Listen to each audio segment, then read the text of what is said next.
এই প্ল্যাটারটা ছিল আমাদের শুক্রবারের দুপুরের খাবার। এখানে আছে সাদা পোলাও, আর আছে হচ্ছে গিয়ে ক্রিস্পি বেগুন ভাজা, আর হচ্ছে গিয়ে সবজি সালাদ, আর যে স্পেশাল একটা চিকেন রান্না। আর এই চিকেন রান্নাটা আমি পেটু কাপল পেজ থেকে ইন্সপায়ার হয়ে বানিয়েছি।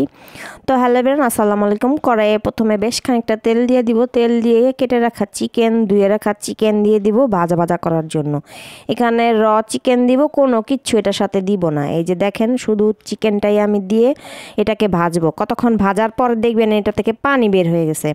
তো পানিটা যখন বের হবে তো এই পর্যায়ে দিয়ে দিব হচ্ছে টমেটো। এখানে আমি 4টা টমেটো নিচ্ছি, আর এখানে প্রায় 1টার মতো চিকেন আছে। তো এখানে দেখেন টমেটো দেওয়ার পরে টমেটোটা গলে গেলে এখানে দিয়ে দেব হচ্ছে রসুন বাটা। রসুন বাটা দিয়ে কতক্ষণ নাড়াচাড়া করে রসুনের গন্ধ চলে গেলে দিয়ে দিব এখানে আদা বাটা। তো এই রান্না করতে তেমন একটা মশলা লাগে না, গরম মশলা তো লাগেই না, দারচিনি এলাচি তো খুবই সাধারণ একটা রান্না, খুবই মানে তেলের উপরেই রান্না করতে হয়। এইটা যখন শুকিয়ে যাবে পানিটা, কিছুটা পানি দিয়ে দিব। আর এখানে দিয়ে দিয়েছি মরিচের গুঁড়া। দেখেন মরিচের গুঁড়াটা দেওয়ার পরে শুকনা মরিচের গুঁড়াটা কালারটা সেই রকম আসছে, মানে এখনই খেয়ে ফেলতে ইচ্ছে করতেছে এরকম কালারটা। তারপরে এখানে দিয়ে দিব কিছুটা গরম পানি চিকেনটা সিদ্ধ হওয়ার জন্য। তো সিদ্ধ হওয়ার যখন হয়ে তেল একটু উপরে উঠে উঠে আসবে, তখন এই পর্যায়ে দিয়ে দিব অন্য অন্য উপকরণ। কী কী দেই সাথে থাকেন, দেখতে থাকেন। এখানে দিয়ে দিব কিছু গোটা রসুন।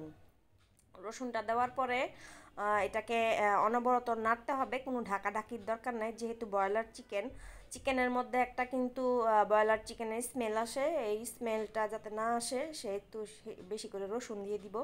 আর এখানে দিয়ে দিব হচ্ছে আদা কুচি। রসুনটা যখন একটু নরম হয়ে আসবে তো এই পর্যায়ে দিয়ে দিব হচ্ছে আদা কুচি। আর এটা কিন্তু নাড়ার উপরেই রাখতে হবে, তেমন একটা মানে ঢাকা দেওয়া লাগবে না।